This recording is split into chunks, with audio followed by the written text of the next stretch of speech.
My name is Nadim George Shunnarah. I was born in Ramallah in 1949. My father was George Nasser Shunnarah, and my dad was an educator most of his time. He served the Mukhtar of Ramallah in the 40s and the 50s, and he worked for a company called Shirkat Masayif Ramallah. And I went to the Friends Boys School, and I came to the United States in 1964. And I finished my studies in Birmingham, Alabama in 1968. Right after that, I was drafted into the United States Army. I served 2 years. I went to Okinawa for a year and a half. After that, I came back to Birmingham to complete my studies. I get into the restaurant business. I had two, just sold one, and my wife passed away. I have a son, and it was really hard for me to come from Ramallah, from a school that I went to. It was so much different.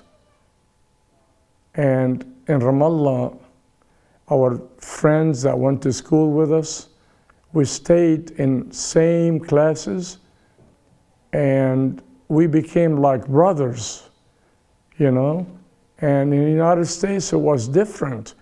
We didn't know hardly anybody in school, and I and my sister Fadwa, we were just getting upset with my parents, and we wanted to go back to Ramallah because it's different for us, And Ramallah was a beautiful city at my time that I spent there, and we went places, and we took vacations to Lebanon and Syria, and our way of life in Ramallah was so simple.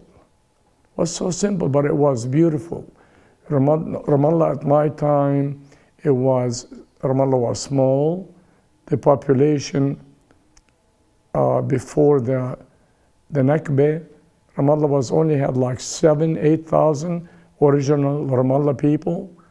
And then we have an influx of refugees that came to Ramallah. And the Ramallah people helped them a lot. And, the Hamudas in Ramallah, like Dar Jarius, Dar Ibrahim, Dar Awad, so and so, they used to cook for the refugees in Ramallah.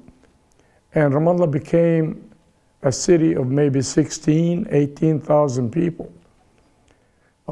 We didn't have any industries in Ramallah. People depended on their fields of zatoon, anib, and stuff like that. But the young people of Ramallah wanted to come to the United States.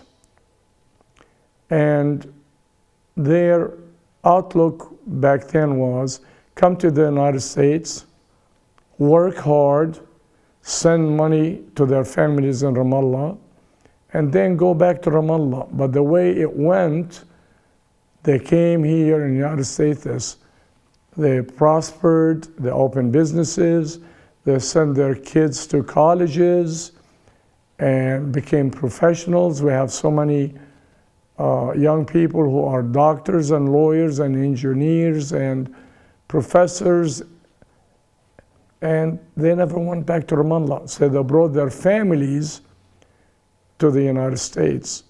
And some of our people, like my uncles, came to the United States in the 1920s, 30s. Many of our people served in the First War, Second War, and so it was hard for them to go to Ramallah. And we started a federation for the Ramallah people, and now the original Ramallah in the United States, we probably have about 30,000 to 35,000 people. And we meet every year at a convention just like this one, and we raise funds to societies in Ramallah. We help the municipality in Ramallah, the needy. We had an educational fund that we teach between 70 to 80 students. And they don't have to be only Ramallah people. We could help any Palestinians that we sent to Birzeit University and some others in the West Bank. And it just, like I've been to Ramallah, to the West Bank, maybe once or twice. I've been to Amman a couple of times. But Ramallah, when I went back, my God, after maybe 40 years, 45 years that I haven't been there, and has changed, totally changed. It was so many people congested with people. You know, you could hardly walk in the city. So I was told between Ramallah and Al-Bira next door, in the daytime, it swells to 250,000 people, if not more. And it was pleasant to go visit Ramallah, Jericho, Jerusalem, Haifa, Jaffa, and it was so beautiful to go back to Ramallah. But it's hard. It's hard now to go and live in Ramallah because of the occupation. And I was told that when you go to Ramallah, you only could stay 3 months. And if you want to stay more, you have to leave and go to Amman or somewhere else and enter the West Bank for 3 more months, and that's it. And the sad thing that hurts is to be born in Ramallah and not be able to go back because of the occupation. And what I saw in Ramallah, because we were US citizens and our driver had a license plate, which he used to live in Jerusalem, and I don't know what kind of plate, a blue plate, yellow plate, whatever it is. We used to go easily from place to place, but you look and you see hundreds of Palestinians at the checkpoints, and they are herded like, I mean, they're treated like animals. In our homeland of Palestine, in the West Bank, it's so sad to see that, and yet, the West, they look the other way. Why are we Palestinians are treated like that? United States help and support some other people, but not the Palestinians. They call us terrorists, and yet when the Jews came to Palestine, the organization like the Oregon, the Haganah, they brutalized the communities. And Palestine at that time, we had 900,000 Palestinians living there, and only 90 or 92,000 Jews. Yet they came over and took our land, saying that it was promised to them. But I never knew that God was in real estate, that he could tell whose land is this and whose land is that. What about the Palestinians? Ramallah people came to Ramallah in the 1500s, and they came to Ramallah and they raised their families, and Ramallah became the pride of Palestine. I remember in the 50s, the early 60s, people from all over used to come on vacations in the summertime to Ramallah. We had so many places like Oude, Al-Hamra, Harb hotels, and one of my favorites in Ramallah back then was Naum. Naum Zarif had a restaurant, and it used to be packed. People from all over came to that place. The churches in Ramallah and the people of Ramallah, they loved each other, they helped each other.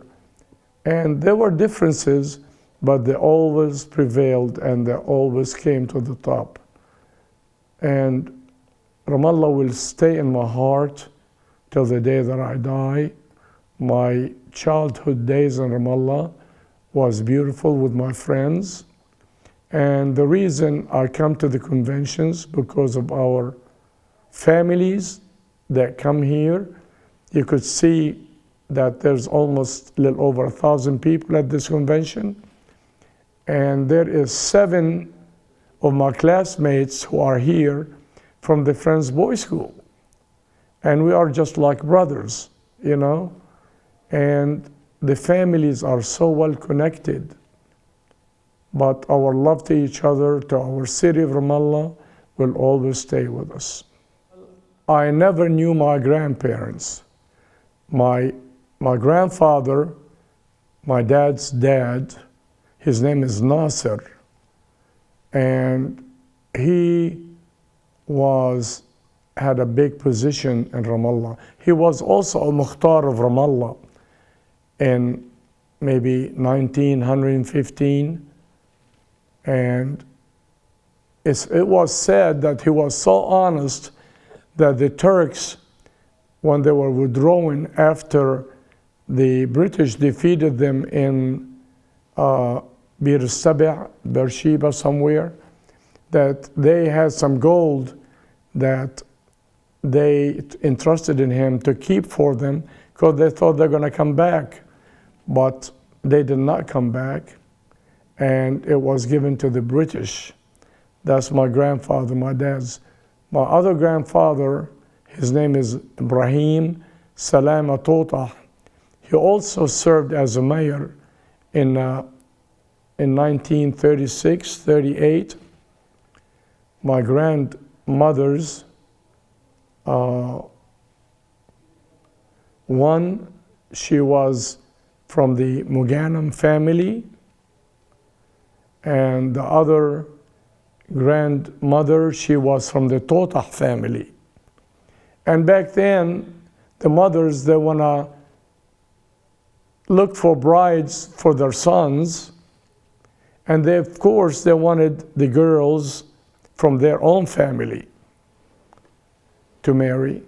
And when my father, George, went to marry my mother, Badi'a, they had to go because his father was dead. So his mother and his uncle went to Sayyid Ibrahim's house to ask for Badi'a, who is my mother, for her hand. And my father was known, he was a teacher, and my Sayyid of Ibrahim, who was die-hard Catholic to the Latin Church, and he asked my dad and them, he said, what church you all go to? And they told him we are Greek Orthodox.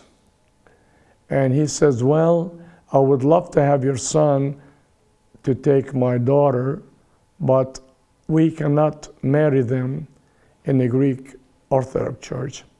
They have to get married in my church, or otherwise there is no giving my daughter. So my dad has to get married in the Latin. That's why I'm a Catholic now, and I go to the Catholic Church in Birmingham, St. Paul, and that's the way it was a long time ago in Ramallah, you know, and they lived a simple, simple life. And it was a beautiful life that they lived back then in the 1920s, 30s, 40s. Even when I was 14, 15 years old, oh my God, me and my friends, we used to go to the movies. We used to ride the bus from Ramallah to Jerusalem. And me and my friends, we went to Jerusalem one time to go see a movie called From Russia with Love that came on 1964, 1965. And it was so simple. My dad used to give me every Sunday like 10 piastres for the week. And we'll ride the bus from Ramallah to Jerusalem, go to the movie, and go somewhere else in Ramallah and come back that evening and still have money to go to school the next day to buy things in our school.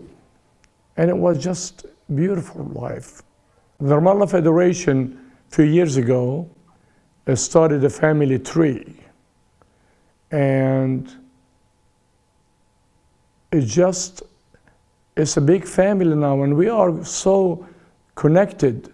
Like my family, the Shunnarah family, most of us live in Birmingham, but there's also other families, you know, and we are all over the place, and we intermarry each other. This federation, the American Federation of Ramallah, Palestine, they keep us together.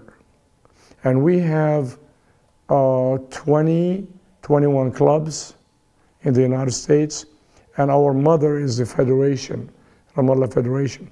I've served in the Federation for many years, and we teach our younger people about the Federation, how to get connected. Now we got so many different things that this Federation does, like this right here, what we're doing here. We have Camp Ramallah, which we take 40, 50 kids, and they go to a retreat. They teach them the language, they teach them the Dabke, and they teach them the Arabic language and how to connect with each other. We have the medical mission that they go to Ramallah. They send supplies to the West Bank, and those doctors, they leave their work for like a couple of weeks. They go to Ramallah, they do surgeries. We have eye doctors that go, heart doctors that go, orthopedics, ear, nose, and throat doctors. They go to Ramallah, and the hospitals and medical missions in Ramallah, they have everything ready for those doctors. And they go right away. They go to do surgeries, and they teach the medical people in Ramallah the new techniques and things like that. But like you said, the family tree is so huge.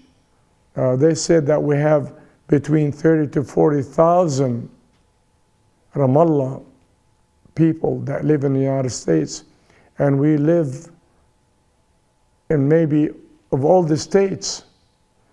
And once a year we merge and we come to conventions. Jacksonville people one time had the convention in Orlando. There were over 3,000 family members that came to that convention. But we are proud of our heritage, we are proud of our federation, and mostly we are proud of our young people. Most Ramallah people now, they're educated. When our people came to the United States in the 20s, 30s, and 40s, you know, they were peddlers. They used to go to places to sell whatever they had to raise money for their families. And then when they had more money, they opened grocery stores and what have you, so they could educate their children. But now we don't have the grocery stores, maybe few. You couldn't count them on your fingers. And but their kids now, mostly people here, they are doctors and lawyers and engineers of all kinds, you know, and we are very proud of them, very proud.